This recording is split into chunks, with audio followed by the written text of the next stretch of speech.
A wife can lose attraction to a husband she loves if she feels she has to carry him, not because she hates men or because she wants to dominate, not because she's impossible to please.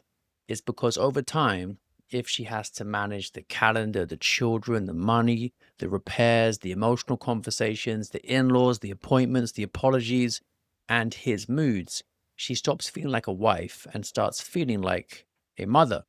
In this video, I'll show you what passive husbands look like, why they exhaust wives, and how to begin leading without becoming controlling. And I'll give you one decision rule that a tired husband can actually start today. Passivity isn't always laziness. Sometimes passive men work hard, they provide, they're intelligent, they love their families, and they're not trying to be useless, but they wait. They wait to be told. They wait until she's angry. They wait until the situation becomes urgent. They wait until someone else decides. They wait until the wife struggles under the mental load. Then they just say, just tell me what to do.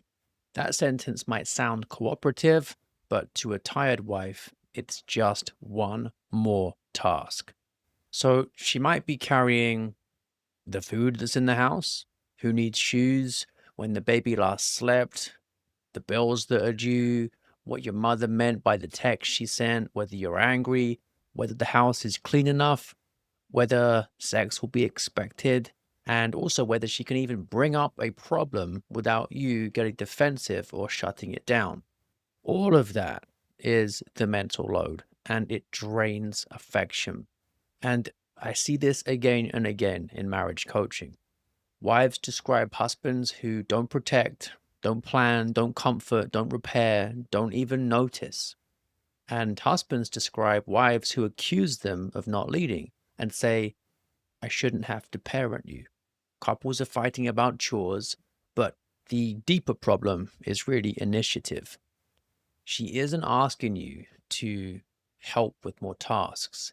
She's actually asking you to become a man she doesn't have to manage.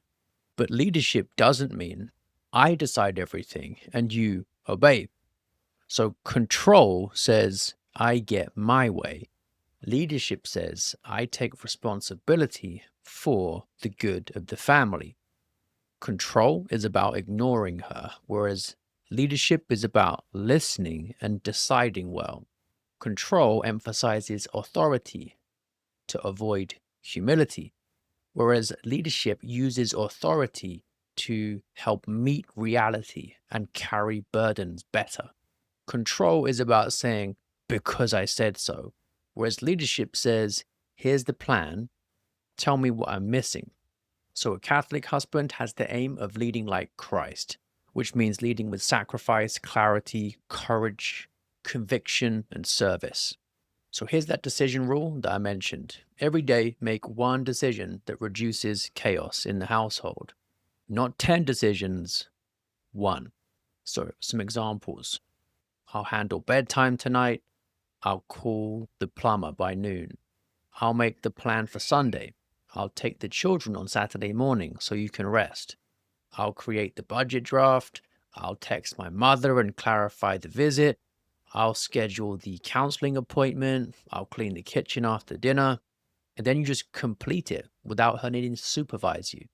So you can write down 3 columns. Things that you are responsible for, things that she's responsible for, that you should be responsible for, and then things that nobody is responsible for. So they become a fight. And then I want you to pick one item from the second or the third column. And then take care of that for 30 days. Don't announce a big revolution. Just build credibility quietly. You can say, I can see, I've made you carry too much initiative for too long. I don't want you to have to manage me. I'm going to take ownership of these specific things for the next month. You don't need to remind me. I'll check in after 2 weeks and see what needs adjusting. So that's much better than, fine, I'll help more. Passivity often comes from fear, sloth, pride, or confusion.